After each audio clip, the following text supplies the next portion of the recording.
आओ मेरे भाइयों, मैं आपको एक स्पेसिफिक कम्युनिटी के बारे में बताता हूं कि जो मार्केट में सिर्फ करने ही लॉस आती है, और मतलब वो रोना धोना उन्होंने करना होता है मार्केट में। वो अल्टीमेटली आते हैं, 7-8 महीने मार्केट में गुजारते हैं, लॉस करके जाते हैं।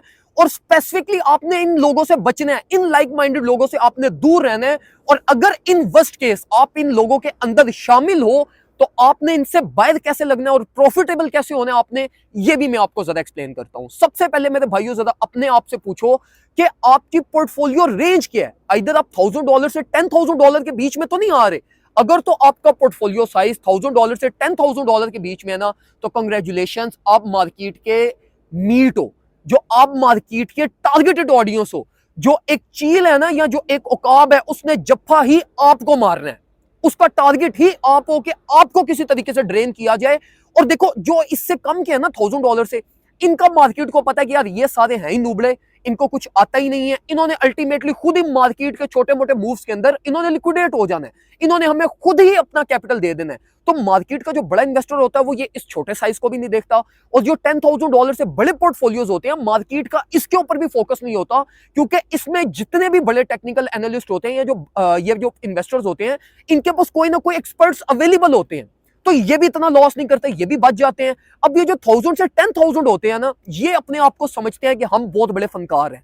इनके पास 7-8 महीने का ट्रेडिंग एक्सपीरियंस होता है, नई भी होते हैं, और साल 1.5 साल के अंदर इन्होंने ट्रेडिंग को सर्वाइव किया हुआ होता है। तो ये समझते हैं कि भाई हमें सब कुछ आता है।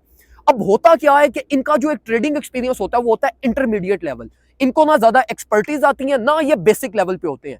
तो ये जो पोर्टफोलियोज होते हैं ना, और ये वाले जो माइंड के लोग होते हैं, ये सबसे ज्यादा ट्रैप का शिकार होते हैं। और इन्वेस्टर सबसे ज्यादा टारगेट भी इन्हीं लोगों को करता है। अब होता क्या है, इनके पास ना ज्यादा एक्सपीरियंस होता है, ना ये ज्यादा प्रोफेशनल होते हैं। तो ये क्या करते हैं, इनको मार्केट में ब्रेकआउट्स मिलते हैं, या इनको थोड़े बहुत नॉलेज के अकॉर्डिंगली ये जब मार्केट को देखते हैं कि ये मूव होने वाला, ये मूव होने वाला, ये मूव होने वाला, वो क्विक बीच में स्टेप इन करते हैं। और वहीं पे जो एक बड़ा इन्वेस्टर होता है, वो इनको ट्रैप करता है, क्योंकि उसको पता होता है कि यार इसने बेसिक लेवल चीजों को फॉलो करना है, और इसी के अकॉर्डिंगली इसने प्ले आउट करना है। तो इनको ट्रैप करना सबसे ज्यादा इजी हो जाता है इन्वेस्टर के लिए।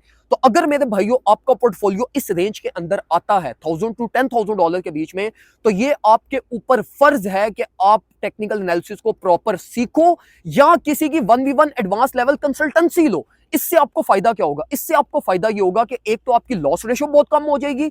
सेकंड नंबर पे आपको फायदा ये होगा कि अगर आप एडवांस लेवल चीजों को सीख लोगे, तो यही जो आपका 1000 to $10,000 है, ये आप 20+ लेकर आप जा सकते हो। तो इसलिए मेरे भाइयों, ये वाले रेंज के पोर्टफोलियोज को स्ट्रिक्टली रिकमेंडेड है कि वो किसी ना किसी की या तो एडवांस लेवल कंसल्टेंसी लें, और अगर उनके पास टाइम है तो वो एडवांस लेवल टेक्निकल एनालिसिस सीखें, ताकि वो सारी चीजों को प्रॉपरली फॉलो कर सके और प्रॉपरली लेकर चल सके।